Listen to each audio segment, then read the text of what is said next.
often, very often, we say, I wish people were just a little bit more civil when we do civil discourses.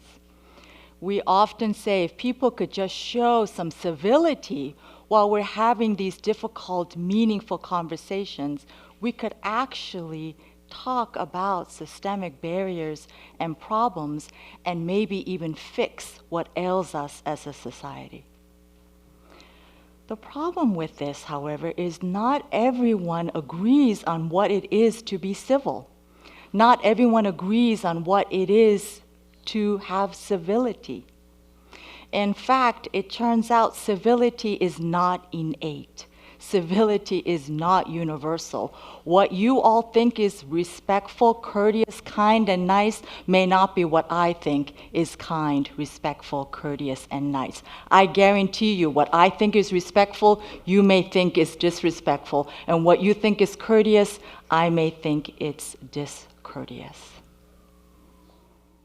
In fact, I think we all have witnessed times when one person yells, "Show some respect," and the other person yells back, "I am showing respect." As kids, we used to play in the playground at recess at school with a very general guideline that says, "Play nice."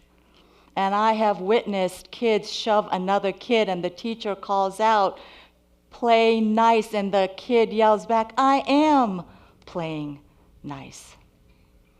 And this often happens with civil discourses, with those honest conversations. We expect and we hope that people will be civil, but often we're disappointed. Which makes me wonder, why is it that we have this expectation in civil discourse that people would just naturally be civil in the way that we expect them to be?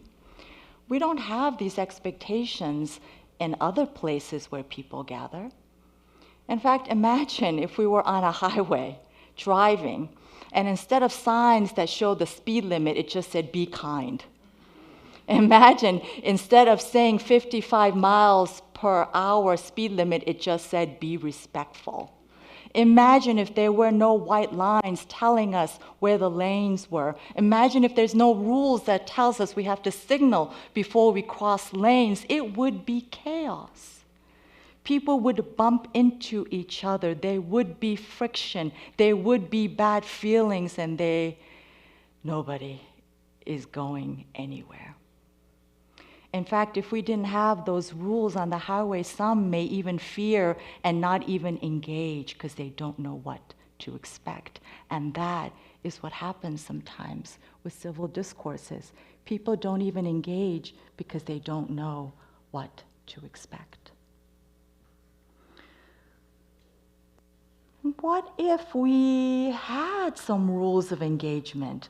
What if we had those same kind of signposts? What if we had some guidelines for civil discourse?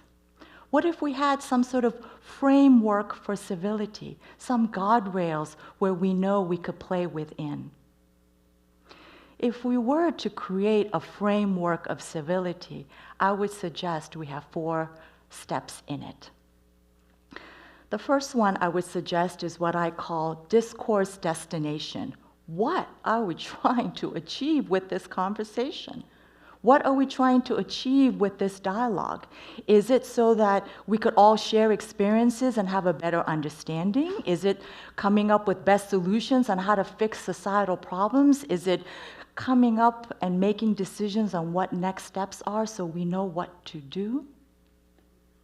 Whatever it is, once we know what we're trying to achieve, we now have guidance on how to proceed. So if our objective and if what we're trying to achieve is to share our experiences, then we can come up with a clear prompt and question like, share a time when you felt left out. If what we're trying to achieve is to come up with best solutions, then we can come up with a clear prompt, a question like, share one idea that you think will fix this problem. If what we're trying to achieve is to make decisions on what to do next, then we can come up with clear prompts and question like, explain why you think that solution is the best one. Where are we trying to get to with this conversation? Once we know that, then we have a guide of how to proceed. Once you have that, then I suggest step 2. And step 2 is what I call discourse mechanism. How are we going to have this conversation? What is the mechanics of it? And what we suggest as a mechanism is perhaps doing a round robin, where everyone who's engaged has a chance to share their thought and idea, and the next person gets to, and the next person gets to, and everyone who is here, who is invited to the dialogue, could actually have a chance to share. And then you could have a facilitator who makes sure that everyone has a chance to share and that it's done in a timely manner, because if we don't, you know that 3 people will do all the talking and we'll run out of time. Also with this, when your turn comes and you're not ready to speak, you could just say pass or come back to me. Notice we're not making anyone speak. We're creating space where everyone has a chance to speak. And if we don't implement a mechanism like this, what often happens is people who are the loudest, the ones who have traditional hierarchical higher levels, do all the talking and none of the listening. So after that, I would suggest step number 3. Another ingredient in this framework for civility is what I call discourse smoothers. Meaning, what are those little things we can do to just make things go a little smoother and reduce friction? A smoother could be something like when one person speaks and it's now your turn to speak, starting with the words yes and. Now, yes and doesn't mean you agree with the person who spoke before you. No, yes and means, yes, I heard you, and I want to add. Yes and. And then after that, we can go on to step 4. The 4th step, the 4th ingredient, what I would say is perhaps the most important. And it's what I call discourse forward. As we share with others, and as others share with us, we need to lean forward just a little bit, step forward just a little bit, and dare I say, even concede just a little bit. Here's the thing. Civil discourse is not the place where I stand firm with my ideas and beliefs and you stand over there with your ideas and beliefs and yell at each other to be heard. Civil discourse is a place where someone says something and you lean in with, I heard that. You step forward with I hear you. And dare I say again, maybe concede a little bit with, that's actually a valid point. Bringing us a little bit closer each time so we don't have to yell to be heard. If we could implement this framework for civility, if we could implement these 4 steps, discourse destination, what are we trying to achieve?